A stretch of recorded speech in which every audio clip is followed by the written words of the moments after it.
right, well, welcome everyone. We are right at the top of the hour, so I want to make sure we have enough time to get through all of our content here, so we will go ahead and get started. I want to start off by, again, welcoming you all, thanking you for joining us today. My name is Sierra King, and I'm the Director of Admissions at the Data Incubator, and we are a fellowship, scholarship, and placement company. And I am joined today by our excellent head instructor, Robert Schroll. You wouldn't mind introducing yourself? Hi, everybody. My name's Robert, joining you from beautiful Alameda, California. And today we're going to tell you a little bit about what it takes to be a fellow at the Data Incubator, and specifically how to get ready for your capstone projects. Awesome. So we have an excellent info session today where we, again, will provide you with some tips, tricks, and insider help to help you earn that full tuition scholarship for our data science or data engineering program. And we will also help you master your capstone project proposal, and we'll share our best tips and suggestions for acing your TDI interview. To start things off, I would like to give you a quick overview of our program and everything that we offer here at the Data Incubator. If you have any questions, please place them in the Q&A section and we will answer them at the end of the presentation. As a reminder, our session is an hour long today, so if we don't get to all of your questions, please email us at admissions@thedataincubator.com and we'll be happy to help you. We'll also drop that email address in the chat so you have it for reference as well. So I know I briefly went over this, but our agenda for today, our staff introductions, which you have gotten a chance to meet virtually, me and Rob so far. We'll be doing a program overview. We'll go into what makes a TDI fellow and how you earn that fellowship spot. And then we also have some capstone and interview tips for you. So for our winter 2022 cohort, we're very excited to announce that we'll be offering 4 data-focused programs. We'll be offering our successful full-time data science fellowship program, our part-time data science fellowship program, and our part-time data analytics, and then our new full-time data engineering program. We are very excited about our data engineering program, and we will also have a session next week, same time, same place, where you'll be able to learn a little bit more information about the program and have an outline of that as well. So join us next week if you're interested in learning more. But we will do an overview of all of our programs here. So a couple things to keep in mind, all of our programs are intense. They are built around hands-on data-focused curriculums, and we offer both full-time and part-time programs for our data science program, and then a full-time version of our data engineering and a part-time data analytics program. All are packed with a lot of information and tools. All of our programs are thorough. Each week focuses on a different data tool or approach. And in addition to our lectures, we have our students participate in hands-on practice. We really believe in fostering an interactive learning environment. And so in each program, our students will work on mini projects that focus on that data tool or approach they are studying for those weeks. And additionally, all of our programs are very collaborative. We want students not only to work with their colleagues and instructors, but also have the opportunity to network and connect with our hiring partners. And our programs are career focused. We'll have career coaches that help you succeed in your data focused careers. You'll not only learn how to present your best self by attending our career search workshops, but you'll also have the opportunity to work with one of the #1 resume writing companies that actually specialize in data science. And you'll receive a polished resume and cover letter at the end of the program. And then lastly, all of our programs are interactive. Every student in all of our programs is provided a Jupyter server for the duration of the course. So students can follow along and lecture and see and edit raw code that's being run. And you'll receive immediate feedback via our interactive grader. And if you'd like to see more detailed information about our curriculums for each program, you can email us at admissions@thedataincubator.com. We also have some really amazing resources available on our dataincubator.com website. So if you go to the program page, you can download each of the program outlines. And if you would like to talk about any of the programs in more detail, you're always welcome to connect with an enrollment counselor there. And so our program outcomes, the Data Incubator's programs are designed to train academics for careers as data scientists, data analysts, and data engineers in the business world.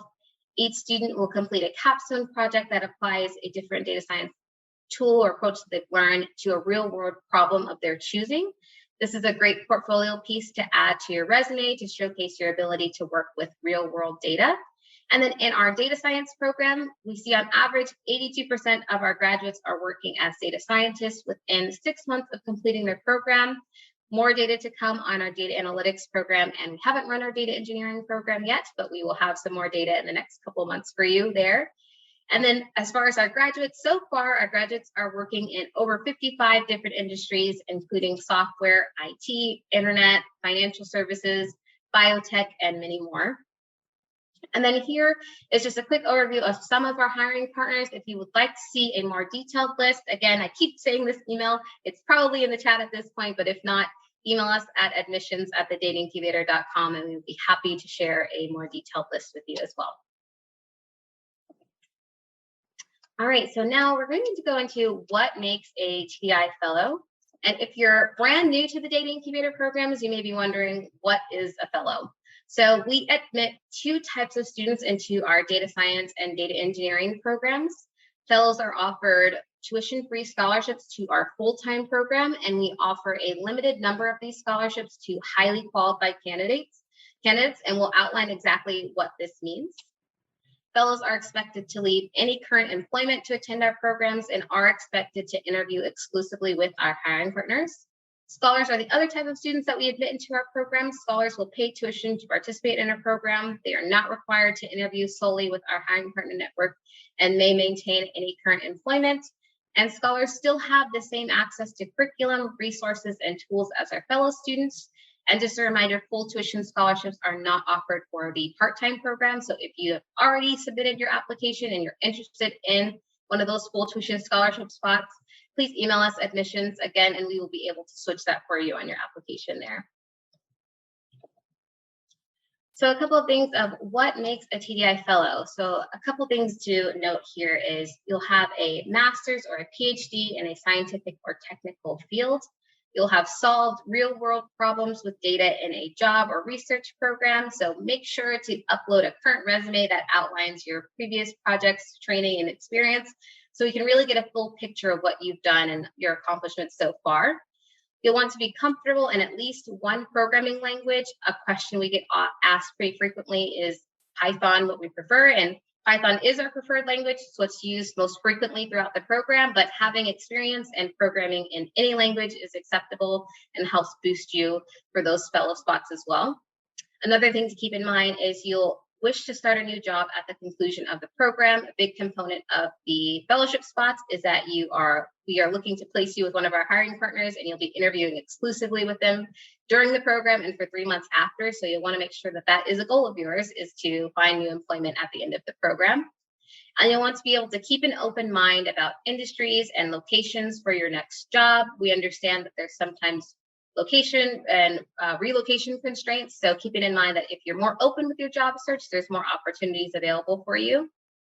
And then throughout the program, you'll complete an engaging and purposeful capstone project. You'll want to score well on the coding challenge. We are looking for the quality of your work, not just the number of problems you complete. So you won't be docked necessarily a significant amount of points for skipping over a question or a section. Just make sure that you're doing your best work in the sections that you do complete.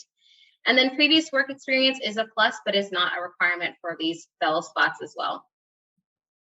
And what I do want to note is that each applicant goes through several stages of review. So there is a resume review, code review, and interview and capstone project pitch review before we make our decision. So those who score the highest in each area are offered a fellow spot for the program. And then we will be going into more detail about the capstone project, but just a couple things to keep in mind at what we consider an excellent capstone project. So you'll start by trying to solve a real problem and bring some novel insight to that problem, turn your project idea into working code, and iterates quickly to explore the data and yields a useful product at its end. So keeping in mind who that end user is for your product. And then one thing to keep in mind is that we don't expect a completed capstone project for you to be admitted into the program or to receive a fellow spot. What we're really looking for is a unique idea, the business use case, and some exploratory data analysis. But we do want to give you some tips to help you pick that project and finalize that idea. And then throughout the program, you'll be refining that. So at this point, I will pass to Rob to give you some more tips and tricks for an excellent capstone project. Thanks, Sarah. as we said, Capstone Project is a major part of your time here at the Data Incubator. So selecting a good one is important. I want to talk a little bit about how to do that. But first, we should start by saying, well, what is the point? Why are you doing this Capstone Project? And the main reason for this is to make sure that you go through all of the individual parts of a data science project. That comes from starting with ideation, coming up with the plan for the project, gathering the data, cleaning the data, doing your analysis, and then preparing a result that can be shared with other people. All of those are very important parts of the data science process, and we want to make sure you have experience with all of those. When you're here at the Data Incubator, you'll be working through a series of what we call mini projects. These are where you prove your skill on a particular area of data science. One might be on machine learning, one might be on SQL, one might be on some other subject. And those show that you can do each of those individually. The capstone is really about testing that all of these can be pulled together into a unified project, showing that you understand how these pieces relate and can be used for a practical project. So in addition to having you show off putting these things together, the Capstone Project is also used for a couple other uses. Firstly, you will be going through interviews. And in interviews, a very common question you're going to get is, how would you deal with this particular problem as part of the data science pipeline? And in those cases, it's very useful to have a project that you've completed, or at least are working on, where you can directly pull your experience. So you should be able to talk about any part of a data science project based on your experience with the capstone that you've worked on. The capstone is also going to become a portfolio piece for you. You want to be able to show it off, attract attention. These days, as a technical person, as somebody doing programming in some form or the other, like it or not, GitHub is part of your portfolio. It is something that people will look at to assess you as a candidate. And the Capstone Project is a great thing to be able to show off on GitHub. Not only is this the code you've written, but you can possibly show some of those end results as well as links. And then finally, the best capstone projects in a given cohort, those will be shown off at our capstone showcase. This happens every quarter where we invite our hiring partners to come in and see presentations from some of the best capstones of that thing. And that's a great way to get in front of there, but everyone is invited, not just the presenters. All students are invited. And half of the capstone showcase, at least, is spent in more informal meetings, where you get to meet in small groups with the hiring partners, talk about what you've learned, what you're doing. And this is a great way to start getting those connections formed and possibly even turn those into some interview possibilities. That's why you have the Capstone Project. What are we looking specifically for on our end? Well, we try to be a little bit vague with our requirements, because what a good capstone project will look like will depend a lot on the subject of that capstone project. We don't want to make you do a lot of busy work just to get things checked off. We want you to be doing the work that is relevant for your particular project. That said, there's 5 things that we insist that any good capstone project will have. And we'll go through these in a little more detail later on. But firstly, a clear business objective. There has to be a problem that you're actually solving. One of the things our hiring partners say again and again is they don't want academic projects. So there has to be a clear problem that you're solving. You need to do some non-trivial data ingestion and preparation. Most data scientists estimate that they spend at least 80% of their time as data scientists gathering, cleaning, preparing data for analysis. It's not that exciting stuff that everybody likes to talk about, but it's absolutely critical to the data scientist. So we want you to show that you have this experience as well. You need to be able to communicate your results. So the capstone needs to have several different types of visualizations. Frankly, you're going to make these anyway as you try to help yourself understand the data, but you should take the time to make sure that these are clear and conveying that story to the user. We want you to do something rather technical, and we have 3 areas where we insist that every capstone involves at least one of those. That might be some machine learning, that might be some distributed computing, or it might be some interactive website or web app that shows off some of these results. Many of our projects actually involve multiple elements of this, but every project needs to have at least one of those. And finally, at the end, there has to be something that you produce, some deliverable that you can give to us, say, this is what I've done for my capstone project. It could be a website, it could be a Jupyter notebook, it could be a report. We've had all sorts of different forms. We don't care too much about the exact form. In fact, you should think about that business objective and choose the form that best satisfies that objective. I'm sure this seems all very vague and theoretical at this point.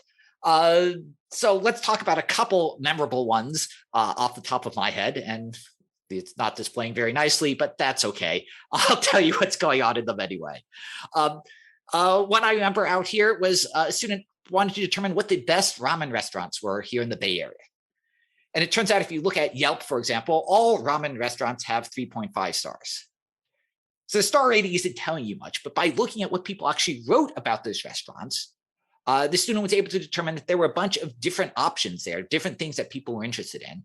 And depending on which of these things you were interested in, could recommend a particular restaurant to you. Another fellow built a system that allowed you to find pets to adopt. If you remember back before the pandemic, there used to be pets you could adopt from shelters. Now I think they've all been adopted, which is nice. But in the before times, you might want to try to find a pet of a particular look or particular breed, and you might not know the details. So they built a project that lets you upload a photograph and they would find other similar pets that were available to be adopted in your area. Another project I have to remember, it was assembling a fantasy basketball team. And we'll come back to that because it might sound a little bit trivial at first, but it's actually very important. The two examples here, looking at tweets during the Super Bowl. What are people saying about the game as it's happening? Another very nice project trying to predict flight delays. Are you going to be stuck or in an airport for longer than you think, especially during a layover? If you're interested in finding out more about these, send an email to admissions@thedataincubator.com. That email that we keep saying over and over. We'll be happy to send you links to these videos, which are actually work unlike what they're doing for the presentation right now. So that's what the capstone is doing, but how do you make that excellent one, that one that really stands out? And I have a couple of things to think about. First of all, start with that problem. Understand the problem and the solution that you're attempting to develop from it. And that's because businesses want to hire people who actually solve real practical problems. One of the things you'll be fighting as an academic, as I think many of you are, coming out of school, is that people will have this preconception that you are just this ivory tower thinker that doesn't know how to solve real things. So make sure you find a problem and figure out how you're going to solve that problem with your work. As part of that, you want to consider who that user is that has this problem and what you can do to help solve them. This helps you understand the problem better, and it actually makes a lot of the decisions you have to make in your capstone project a lot easier. When you're faced with those 17 different things you could do at any given step, instead of trying to rate them, you ask the question, which of these would help my user the most? And then you do that one thing. One way to find that user is to have that user be you. So if you have a problem, you know that a user with that problem exists, and you know precisely what that user is looking for in terms of a solution. So some of the best projects we've seen are projects where people are trying to solve a problem that they had themselves. This makes it easier to get that personal connection to the problem. And in general, it tends to produce a lot more passion as people are talking about it. If this is something they have, they can really explain that problem themselves. And that excitement is contagious. If you're excited about your project, the audience is going to become excited about it as well. And that's exactly what you want to get in these capstone projects. Now, we encourage you to be a little bit creative and try to find a unique problem, a unique project or a unique problem to solve. Those sort of standard generic problems that people like to solve a lot, well, the fact that they're still problems suggests that they're very hard to solve. And it's a little bit less believable that you're going to come in and find something new. A lot of people have tried to predict the stock market, and they aren't rich yet. What do you have that really suggests that you're going to manage to do this better than those? So maybe you have something, but it's a bit of a higher hill to climb and a little bit less likely chance of success. We've seen the same sort of projects many times over. Our hiring partners have seen the same sort of projects many times over. You want to stand out a bit. So a couple things you can do. First of all, find a new data set. Find a data set that seems a little bit obscure or that not many other people have looked at. We have seen the New York City bike share data set used many, many times. Doesn't mean it's a bad data set, but it doesn't stand out quite as much. Or you can use a common data set in a new way. That New York bike share data set I've seen many times to try to predict where bikes will be and where they're gone. But I've only seen one person use it to try to predict traffic past stores to understand the market size in those areas. So a very common data set, but now used in a new way that is exciting and innovative. I'd encourage you to get started on this process right now. Coming up with good ideas takes time. Finding data that will actually help you answer those questions takes even more time. You don't really want to wait until you get to this step on the application and suddenly have to try to rush and put everything together right at that point. Start that thinking process now so that you can come into the application knowing about the direction you're going to go. And similarly, start thinking about the steps you're going to take. As Sierra said, we're not expecting you to come in with a finished project, because if you did, you wouldn't need to come to the data incubator. But we do like to see definite plans. How are you going to go from this data that you've started gathering to a solution to that user there? These plans will change as you gather more data, as you see what it reveals, but that planning is very worthwhile. I saw a quote very recently that I really liked, that plans are useless, but planning is invaluable. So show us that planning. Now, Sierra will tell us a little bit about what the hiring partners specifically are looking for in your capstone projects. So unique projects. This may sound like a cliche, but you'll want to think outside of the box. Many of our hiring partners, as we're hopeful, have attended our capstone showcases for several years, and I've seen a lot of the same projects and a lot of the same approaches to different data sets, and are looking for new and creative ideas. So again, even if you take a data set that's been used before, what's a unique angle or approach you can use throughout your project? A clear business objective or takeaway. The best projects have a real-world business application and they have an end user. So keep that in mind. And that is really what our hiring partners are looking to feed throughout your presentation. And something applicable. Again, this goes right back into that real-world business application. So something that can be applied immediately and that people will be able to use. You'll want to showcase your technical abilities. This is your opportunity to show hiring partners your technical skills, highlight your abilities, and show hiring partners why you'd be a great addition to their teams. And then you'll show off your data visualization skills. This will come into play later on as you're fine-tuning your project throughout the program. You'll have assistance from our instructors to help you in this area. But again, this is really what they're looking to see throughout the program as well. And then I am going to pass back to Rob to go over a couple of things you'll want to avoid when you are working on your capstone project. Yes, we've told you all about what you should do, but sometimes knowing what you shouldn't do is even more useful. So the first thing is I'd suggest don't try to choose a project solely based on a cool data set. A lot of people say, oh, this is this interesting data set here. I bet I can build a project around it. And some of these can be successful, but in general, they tend to struggle to find that user. They end up going a bunch of different ways as they're exploring the data, essentially hoping to find this good use case. And remember what we said before, you are fighting that ivory tower stereotype that you are just an academic thinker that doesn't know how to do projects that actually matter. And choosing a project based on the fact that you had the data is unfortunately playing into this. So if you are able, I would not start with the data set and start with that problem and then try to find the data sets that are going to be applicable to solving that problem. Secondly, I'd encourage you not to choose a project based solely on the industry where you're looking for the job. And a couple of reasons for that. First of all, I'd encourage all of you to keep your options open. Consider a broad range of industries. You don't know who's hiring right now. You don't know what opportunities are out there right now. So don't restrict yourself too much by saying, oh, I'm only going to look in this particular area. You're not looking for your dream job right now. You're looking for something that's going to give you good experience in the next 3 to 5 years. And that will then help you move on to that next job there. So keep that broad view of the industries you're interested in. But moreover, hiring partners are a little bit less interested in solving a problem that they have, as opposed to solving an area or solving a technical problem that they're trying to solve.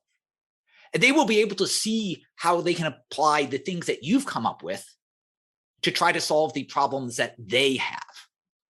I mentioned this thing about a fantasy basketball team before. This actually got one of our hiring partners very, very interested. Not because they were trying to assemble their own fantasy basketball team, but they saw that the techniques that the student was using to solve that problem would apply to a problem that they had internally. And finally, you're unlikely to solve their problems better than they already have. If you're trying to solve the same problem in that same field, now you're going up against experts, and they're going to see the details and ask those very tough questions. Whereas if you're solving a new problem, one that they haven't worked on, you get to show your innovation, but you're not going up against experts in that particular area in an interview with that company. And finally, I'd encourage you not to choose a project just to use a particular technology. Again, we want to avoid being academic. You're being hired to solve problems, not to use a particular technology. It may seem very fancy to use TensorFlow to solve a problem, but if you could actually solve that problem with Excel instead, that wasn't an impressive solution. That was a bunch of wasted time, energy, and effort to find that. So work from that problem and then use the right tools to solve that particular problem. Now, you're going to be presenting this capstone project a number of times, but the first time is going to be during your interview process with us. So Sierra will tell you some of the thoughts about how to make sure your presentation at the interview goes well. We have even more tips for you, and this one is going to help you perfect your capstone project pitch. Will not only help you during the interview stage and earning that fellow spot, but once you're in the program, if you're selected as a presenter, and even before that, you have multiple opportunities to pitch your project. So keep these in mind as you're going throughout that process here.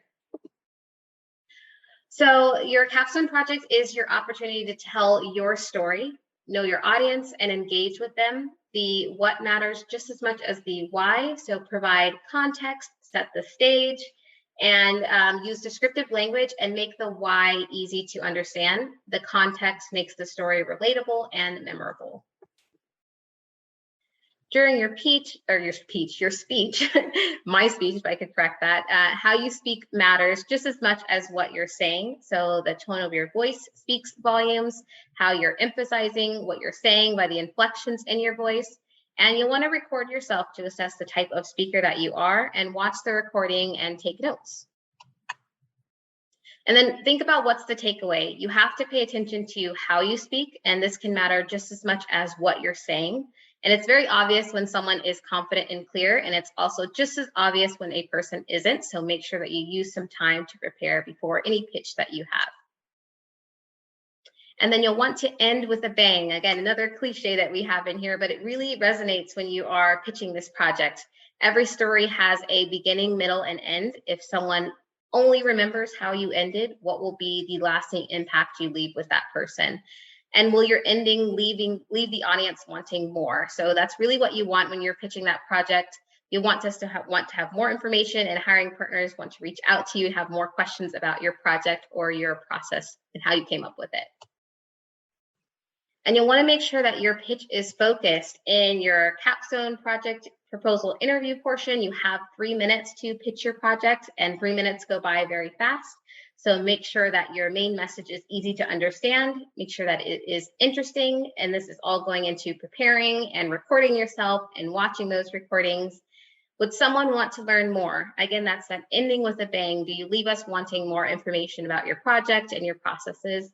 And then were you likable during that conversation? Was it easy to understand, easy to follow? Were you confident? Those are all very important things to keep in mind. And then a couple notes for our admissions interviews. Interviews will take place in groups of anywhere from 3 to 5 students, and each interview will take approximately 30 minutes to an hour, depending on the group size. And again, you'll have 2 to 3 minutes to pitch your project and show your initial findings. And you'll have an opportunity to share a link to your work and deliverables, and we will follow along during your interview with the link that you share in the chat. And your focus will want to be on the project proposal you submitted with your application, discuss your motivation for selecting this project, your data set, and the analysis you're performing. After you've presented, instructors will ask you technical questions about your project, the scope, audience, business application, and takeaways. So make sure that you're not only prepared to pitch, but you're able to answer these questions as well about your project. And then if time permits, other students may ask you questions about your project as well. And then there will be a partnerships team member to ask you questions related to your job search in that interview. A couple things to keep in mind. Again, your pitch and the interview time goes by fast, so make sure that you test your technology beforehand. Things happen, so test your technology, your internet connection before your interview to ensure there are no technical glitches. Our admissions team will be available via email, so if for some reason you can't get connected or you're not able to find the link, we do a pretty good job of sending that out to you, but if for some reason you're having difficulty, make sure you reach out to us at least 30 minutes before your interview so we can help get you situated. Use a computer. Please do not use a phone because it's harder for us to understand and follow along with you during that presentation. Test your project links to ensure they're working properly, and familiarize yourself with the chat and interface in Zoom to share your project link. And once you have access to schedule your interviews, we encourage you to schedule them as soon as possible. Spots are first come, first serve, and fill up very quickly. And we're unable to grant additional spots or extend the interview schedule. So once you get that email, make sure that you schedule as soon as possible. If you have any difficulty scheduling or for some reason something comes up and you need to change and it's before your interview, we'll do our best to work with you there. And then another thing to keep in mind is you'll want to prepare in advance. So dress professionally. Again, cannot stress this enough, but practice your pitch and create an outline to ensure that you are clearly able to speak and present your project in the time presented. And you'll want to limit your distractions. So make sure that you are focused on your interview, you're focused on your screen, getting there early so that you're prepared and you feel confident in your interview. So continue working on your project. If you haven't started already, we want you to be able to present more than you submitted for your project proposal, have a compelling intro and interesting takeaways, and be specific and concise and make the most of your 2 to 3 minutes. And then be natural. We want you to prepare in advance, but not so that you're sounding or looking like a robot that's reading from a script. Be confident in your work abilities and make sure that you are prepared to pitch in that 2 to 3 minute time period. A couple things I want to go over before we open it up to our Q&A is just some important dates to keep in mind. So our winter full-time cohorts start January 10th, and they will run for 8 weeks, ending on March 4th, 2022. And then our part-time cohorts also start on January 10th. Those run for 20 weeks, ending around May 27th. And then our early application deadline is Friday, October 8th. And then the challenge deadline is October 11th. And all of those times for due dates are 11:59 p.m. UTC. So keep that in mind. That is not Eastern time. UTC depends on where you are. The time is different depending on where you're located. So if you have any questions there, we're happy to clarify that for you. And then some specifics about the application. Again, we ask that you submit your application by Friday, October 8th.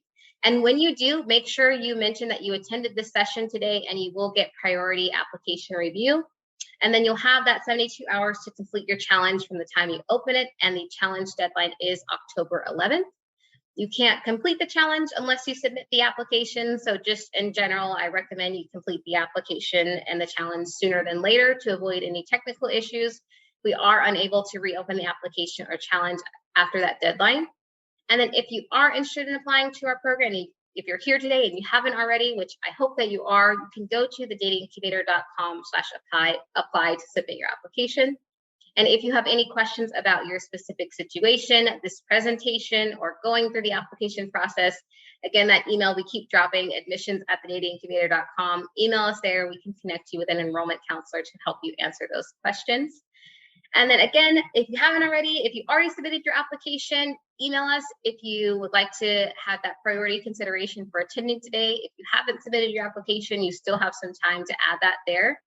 And then these are the dates for our early admissions application. We do host a regular admissions cycle. We'll post those dates once this cycle closes, but we do administer fellow spots at a first come, first served basis. So you have a higher probability of receiving a fellow spot in early admissions than you do in regular. So I really encourage you to submit those applications if you haven't already, and then just let us know if you've attended this session today. So at this point, I will open it up to the Q&A. If you haven't put any questions in there yet, please feel free to do so now. We'll answer those live. If you put them in the chat, please move them over to the Q&A if you haven't already, and we will address those. So the first one in there, it says, is there any recommended data set size you recommend, like CNA, it be too small or too big? So Rob, I think this is your expertise. Yes, I'm going to give you a very wishy-washy sounding answer, but I'm all behind it, which is you should choose a data set that's the right size to answer the question and solve that problem that you're trying to solve. So that can vary over quite a range of sizes. Some projects are going to bring in several gigabytes worth of data because that's the relevant data for that problem. Others might only be dealing with a couple tens or hundreds of megabytes. Don't aim at data size as the thing that determines whether a project is good or not. Project being good or not is going to be determined by whether you're finding and solving that problem that somebody actually has. Sometimes you need a lot of data. Sometimes it's a relatively small amount of data, but you're going to look at it in a way that no one has before. Long way of saying there is no requirement for the graduation of any particular data size. And the next question in here is, can the Capstone Project be a PhD work-related project? I would probably recommend against it. It certainly could be. The problem with that is most PhD projects are, by their nature, a bit academic, that they're trying to solve an intellectual question a little bit more than they're trying to solve a real use case problem. So as you're thinking about problems, to solve PhD work doesn't always fit quite in there. And even when it does, it can often be very specific, and that can be hard to get that interest in your capstone project. If you're making one particular engineering technique more efficient, well, that is actually a reasonable problem to solve. So that can turn into a decent capstone project, but that tends not to grab people's attention as opposed to solving a problem that's a little more widespread. So you can, but I would in general recommend against that and try to find another problem out there. Okay. Projects with questions. Would it be acceptable as part of the capstone project if you know how to solve the problem, the strategies, but are not familiar with the best tools to apply in that case? Yeah, absolutely. And in fact, I would say you don't even have to know all of those steps. We told you it's good to plan out and know how you are going to attempt to solve this, but some of those can be a bit of question marks. The point is that you should come into the program with a good idea of where you want to go. And we will certainly be teaching you what we think are the best tools to accomplish lots of these things. So absolutely, we don't need you to come in knowing how to do all this. Again, if you were in that situation, you probably don't really need us as much. So absolutely. All right, it looks like there aren't any other questions in the Q&A. So if you haven't had a chance to get your question answered yet, please put those in there. All right, one question here. It says, do you hire TDI graduates to be teacher assistants in the upcoming TDI cohorts? No, not for a teaching assistant point of view. A number of the instructors have gone through the program themselves, but we were hired, myself included, but we were hired prior to that and went through the program and more as familiarization. So while most of us have experience with the program ourselves, we were hired specifically as instructors, as full-time instructors. We do not just take everyone who completed the last program, turn them into assistants for the next program. And then what resources do you recommend to find good data sets? Oh, we should have had the link ready, and maybe someone can find it quickly and put it in the chat. But there is a blog post that we have that gives a link to a number of those out there. That might be a place to start. I'd also suggest there's a lot of open government websites. Certainly for the whole US, the Census Bureau has an amazing amount of data. But places like New York City, New Orleans, San Francisco are three I happen to know, each have their own open data portals with all sorts of information of a number of departments in those cities. So those are all great places to go and hunt around to try to find interesting data sets. And we will follow up with this session with an email, and we will send you the links for those projects that weren't able to display in our presentation today. And then we'll also send you some links to the blog post that Rob is referencing as well. Another question here is, what are the best ways to gain entry-level data and science analysis experience? Honestly, it's doing work. This is a practical skill. It's a hands-on skill. You need to do this. Really, like many technical subjects, you need to do the action in order to learn the action. And that's why at the Data Incubator, we're very interested in that hands-on approach, both in terms of our curriculum, which is very much structured around what we call these mini projects, where you'll be solving problems using real-world data and then getting immediate grades off them, but also through this Capstone project. Where you set yourself an own project, gather the data, produce the result. So if you're looking to do your own self-study, go out and do something. And yes, the first thing you do is going to be a little bit crazy and not work so well, but that is the learning process. So find a problem that you want to solve, find some data that will help you solve that, go try it. And when you get stuck, Google is an amazing tool. Look up those tools, look up how to use some of those tools to solve those problems. At the Data Incubator, we try to give you a set of tools and techniques that we know and we like, but there's nothing proprietary what we teach. It's all general knowledge out there, and it's there for you to find out yourself. Okay, another question here is, I have an idea, but I don't know where to get a data source. Is there a community where I can ask for help to find the data, or maybe somebody knows, or is it solely on me to find the data? That is a good question, and that is... that's probably a case, I would say, where you might want to reach out to people in that area.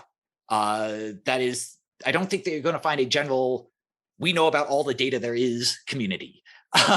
It's more likely, though, if you reach out to somebody in that area where the problem exists and say, hey, do you know, have people collected this data? Do you know where I might be able to find this data? That said, another good question to ask yourself is, what can I find as proxy data? That is, I want to know this thing, but I know nobody has actually gathered it. Can I find something else that's likely correlated with that particular thing? Recall that capstone that I briefly mentioned, looking at the New York City bike data to try to understand what traffic on the street looked like. He wanted to know how many people are going to walk by a given storefront. That information is hard to get unless you actually send somebody out with a clipboard and a clicker and count the people. But by seeing where people are riding bicycles, that is something of a proxy for that information.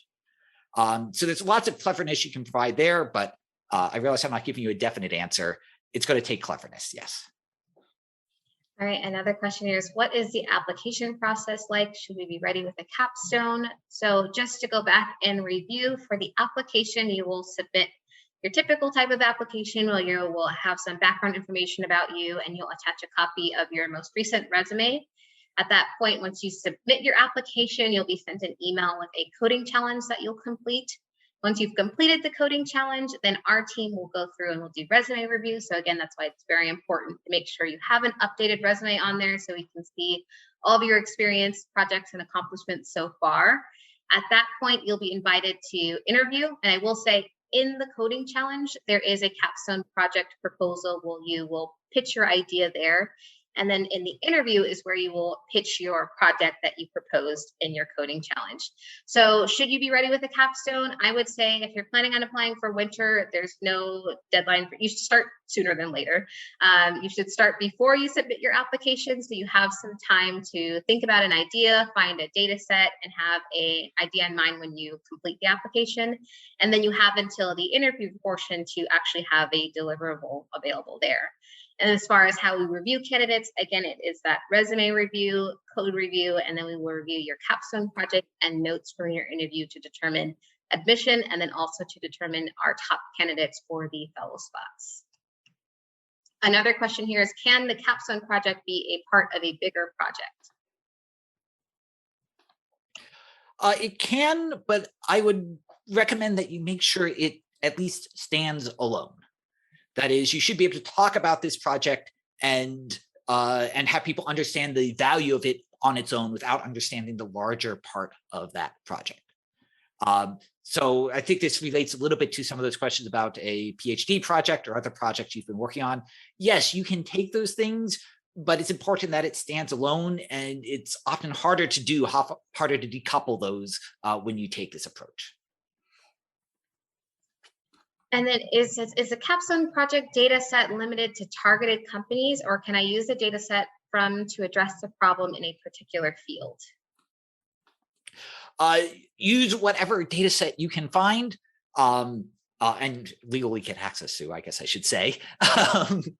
But no, it's not restricted to any partner companies. In fact, I'd encourage you to think more broadly. As I said, don't try to target a capstone project to a particular company.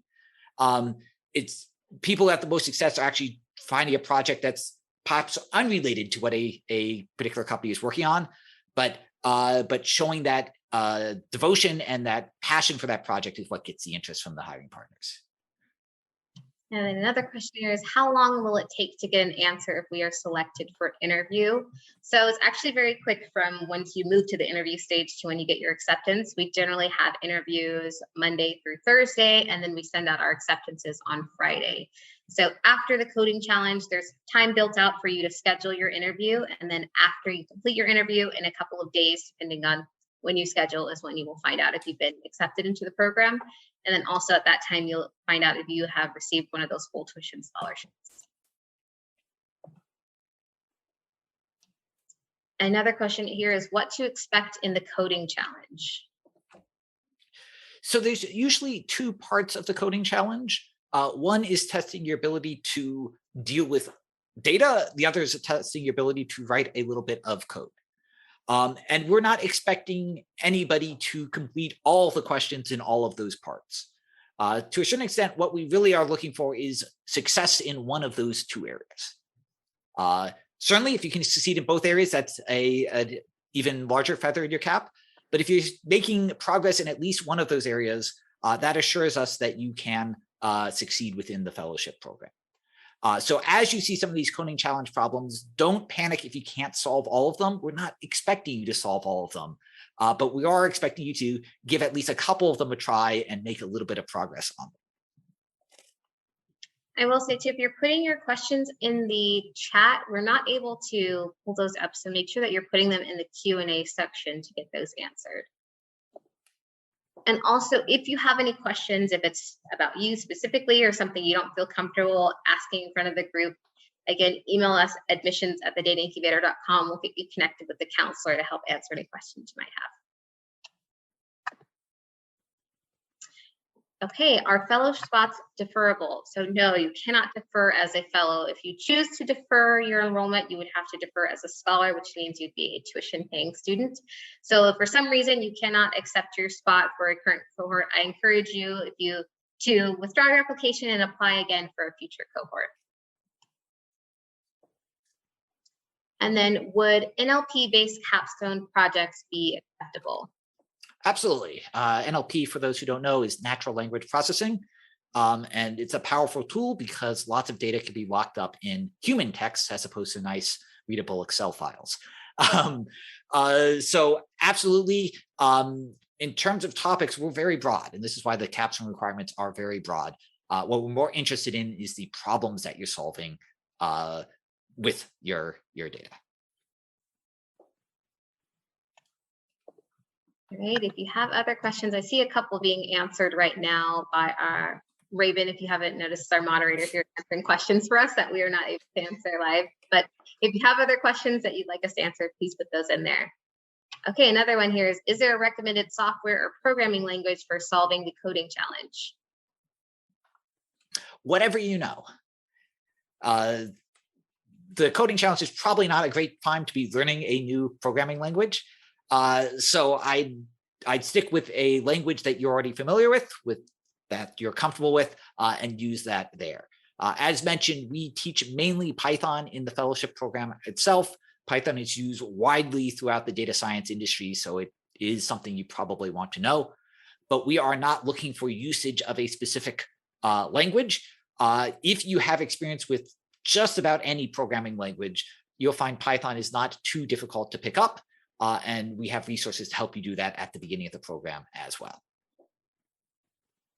And another part of the benefit of applying early is you receive our priority enrollment package, and that comes with access to a Python training course. So if you have some experience in other languages or you want to brush up a little bit on Python, we have some resources available for you before the course starts. And then another question here is, how large does the data set need to be for the Capstone project? And then a follow-up there is, should the data set be updated? Mm-hmm. So no restrictions on the sizes. The data set should be large enough to solve that problem that you're trying to solve. And we've had data sets, we've had Capstone projects that deal with 10 gigabytes of data. We've had others that deal with 10 megabytes of data.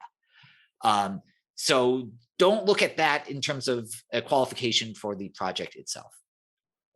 As for timeliness, ideally it is up to date, because you're trying to solve a problem people have right now. But it can be okay, especially if you're trying to use data that is not usually publicly available, but someone has given a release of some older data. It can be okay to use it as a test case, to build a solution around all of this older data, to show that, hey, if I were provided with more up-to-date data, now I could make up-to-date predictions. So if you have the choice between old data or up-to-date data, use the up-to-date data. But there are places where you can only get access to somewhat stale data, and that can be okay for a Capstone project as it is. And then are data sets from private companies accepted? We encourage you to use an open data set, one that you can share and show around. One of the problems is that some of these private companies limit what you're allowed to do, and you want to be able to show off your Capstone project. But if you have a case where you're allowed to show off results without showing off the underlying data, that is acceptable. All right, we are coming to the end of our session. We have time for maybe one or two more questions. So if there's anything you'd like answered before we end today, please put that in the Q&A. And then it says, do your hiring partners have any costs associated with hiring TDI graduates? So I think if you're asking cost on your end, there is no cost associated with that. But with our hiring partners, they are part of a contract, so there are fees associated with placements. Doesn't look like we have any in the Q&A. Again, if we missed your question today or if we run out of time, email us admissions@thedatincubator.com. We'll be happy to answer those there for you. You can also ask to schedule a call with an enrollment counselor if you have anything you'd like to discuss. And we will be sending you links to these Capstone projects for you to review. And then also that blog post that goes over the how to prepare for the Capstone and Coding Challenge. As a reminder, you do receive priority enrollment consideration for attending the session today. So if you haven't already submitted your application, please put that in the notes section. If you have already submitted your application, email us again, admissions@thedatincubator.com. I know you've heard that probably 20 times in the past hour, so hopefully you remember it at this point. But if not, it is in that chat box for you to copy and send us an email there, and then we will add it to your application. So don't worry if you've already submitted it before today, we can modify that for you. And again, we really encourage those early admissions applications to have that priority enrollment package and also that priority consideration. And thank you everyone so much for your time today. If you have any questions, please let us know, and we look forward to seeing your applications very soon.